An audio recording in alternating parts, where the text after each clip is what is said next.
Hi, it's Andy Bate here with an overview of the spreadsheet and the column headings.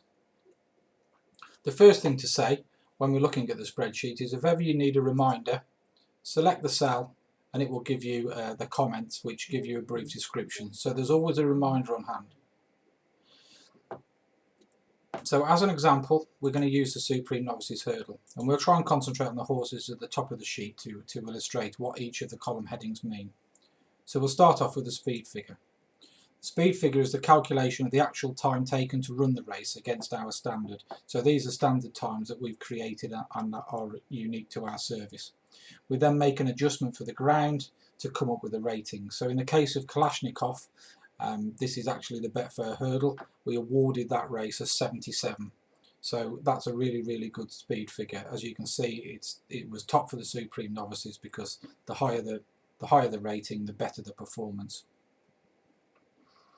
Moving on to the circuit time. So the circuit time is a comparison of how fast or slow that the final circuit was run for like races on that card. So hurdles versus hurdles and chases versus chases. So in the case of Kalashnikov, he was actually 1.2 seconds slower than the best hurdle race on the card. That was actually the first novice hurdle, which was won by What's Wrong With You. But an example of one where it is faster than all the other hurdle races on the card, will be Get a Bird, who ran the final circuit at Punchestown that day in 6.4 seconds faster. So if we look down a little bit further, Mengli Khan actually ran in the same race.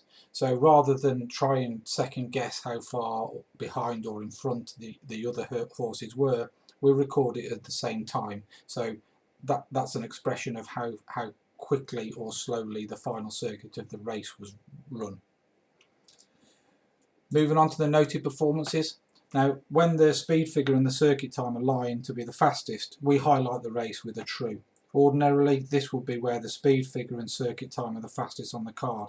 But in the case of Kalashnikov, such was the merit of the speed figure, we decided that only being 1.2 seconds slower than What's Wrong With You was actually still a noteworthy performance, and we wanted to highlight that race because we believe plenty of winners will come out of it in the future.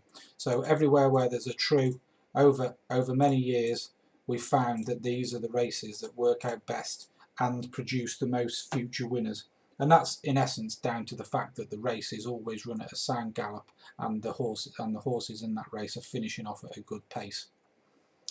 Moving on through the other columns, E, course, self-explanatory, F for finishing position, obviously again self-explanatory, and so therefore is number of runners. So just as an example, Kalashnikov had 23 rivals to beat that day at Newbury. Get a Bird only ran against 5 other horses. The distance beaten, wherever the cell is blank, it's because the horse has won the race, and then the distance beaten is expressed in length. So Mengli Khan on that day at Punchestown was beaten 9 lengths by Get a Bird. So over 2 miles as an example, we're going to reduce the speed figure by 4 spots. So we're basically taking the distance beaten, dividing it by the miles of the race. Moving on to the days since run. So the days since run is the actual days since the performance that we're recording here. So Kalashnikov, the 77 he recorded at Newbury on Betfair Hurdle Day was 32 days before the Supreme Novices Hurdle. Get a Bird's win at Punchestown was 60 days before the Supreme Novices Hurdle.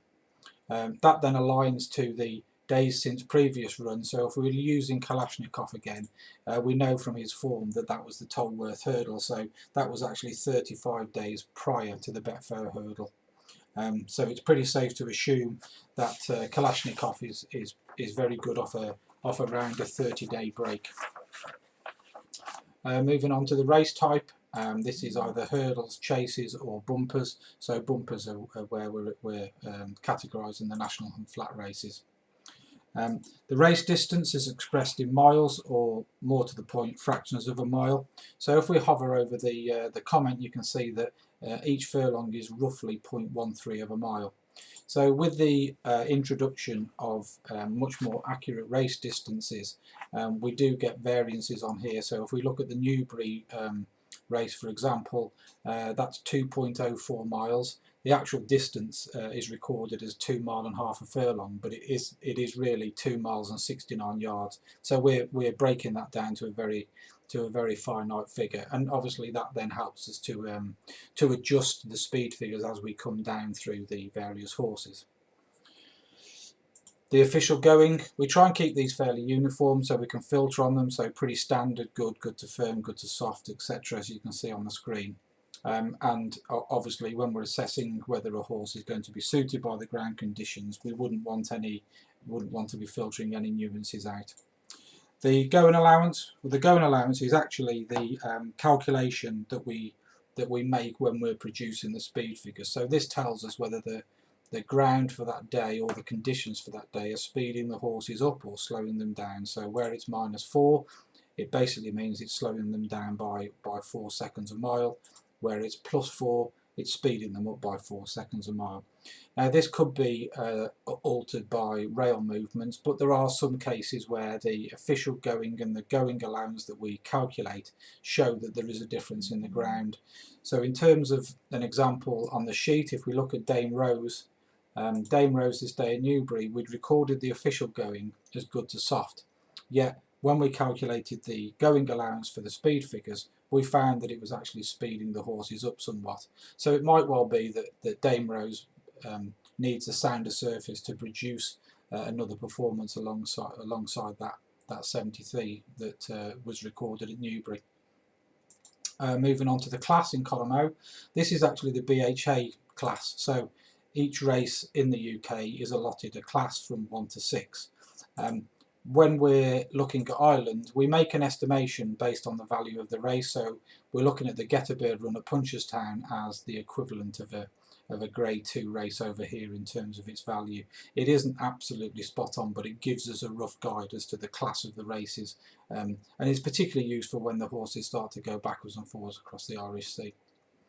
The handicap rating, in the case of the Supreme Novices Hurdle, there isn't any, so we'll just flick over to the 250 to pick up Gold Present. And as you can see, Gold Present 365 days ago ran in a handicap at Cheltenham, which had a ratings band of 0 to 140. That was actually the Close Brothers Chase, which has a ceiling that no horses can run over the 140 handicap rating. That column is really useful for spotting class droppers and identifying horses where they're going up in class as well, that they may be better suited by running a lower class. Moving on to the final two columns, so we've got a description of the course. So as you can see, left-handed, right-handed, galloping, undulating, flat, sharp. I'm sure you get the gist, and you can use the different course characteristics to find out whether the horse is suited by a differing track. And then the final column, column R, is the trainer of the horse, or certainly the trainer of the horse on its last run. If it is that the horse has changed stables, then you'll pick that up from the press because it will be recorded as somebody different, obviously. As you can see, the filters are open, so you can use those all the way down the line. You know, your preferences as to how you go about your selections will determine how you use those filters. I hope that was informative, and if you'd like to see how Andy Holding uses the figures and the filters to make his selections, then take a look at the video on the home page or the Daily Figures page. It's on both pages. All that's left for me to say is thanks very much for listening and good luck.